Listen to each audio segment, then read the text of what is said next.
Our first speaker today then will be Terry Smith, who will deliver President George Washington's farewell address of 1796. He's going to do that for us because none of you were able to make it. Recently, Terry was a guest speaker at the Michael Hinton Tribute at the Breachland Ballroom, where he performed a piece that Dr. Hamilton Fisk Becker delivered in 1919 in praise of Cleveland and the Plain Dealer. To provide further context in today's speech, Senator Rob Portman acknowledged how honored he was to read George Washington's farewell address on the floor of the Senate last year, and that only took about 45 minutes. The honor alternates each year between Democrat and Republican.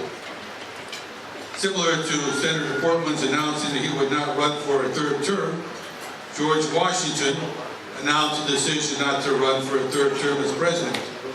More importantly for us, however, is how Washington's support of national unity applies every bit as much to the situation we face today.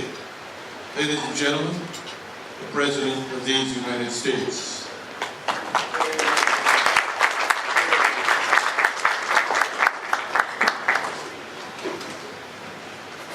Friends and fellow citizens, the period for a new election of a citizen to administer the executive government of the United States being not far distant, it appears to me proper that I should now apprise you of the resolution I have formed to decline being considered among the number of those out of whom a choice is to be made.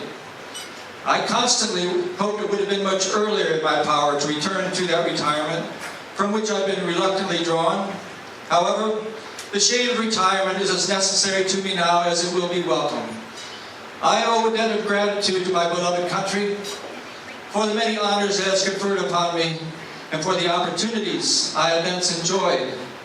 The constancy of your support was essential. My hope is that heaven will continue to you its beneficence, that your unity and brotherly affection may be perpetual, that the free Constitution, which is the work of your hands, may be sacredly maintained, that the happiness of the people of these states may be made complete by it, such that they will recommend it to the applause, the affection, and the adoption of every nation which is yet a stranger to it. Here perhaps I ought to stop, but a solicitude for your welfare, which cannot end but with my life, urges me to offer you some sentiments which appear to be all important to the permanency of your felicity as a people. Interwoven, as is the love of liberty, with every ligament of your hearts, no recommendation of mine is necessary.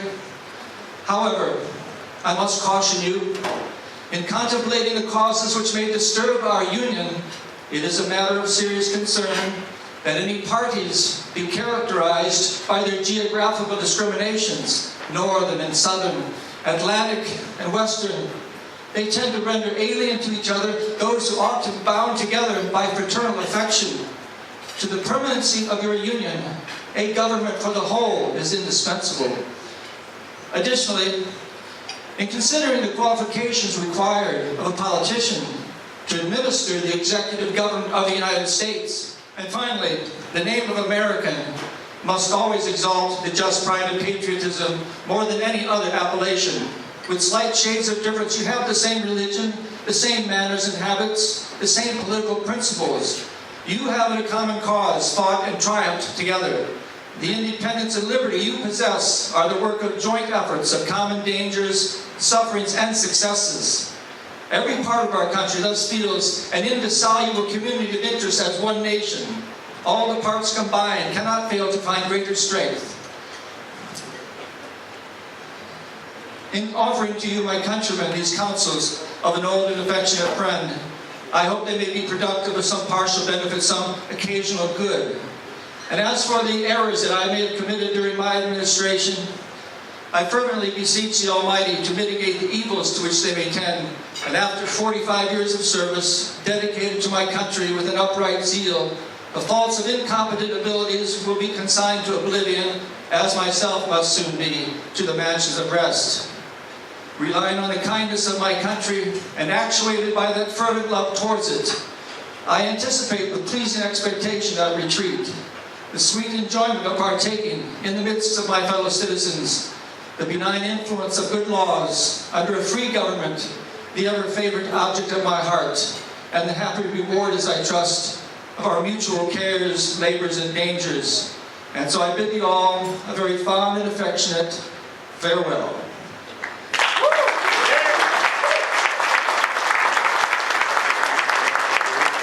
Thank you, Mr. President.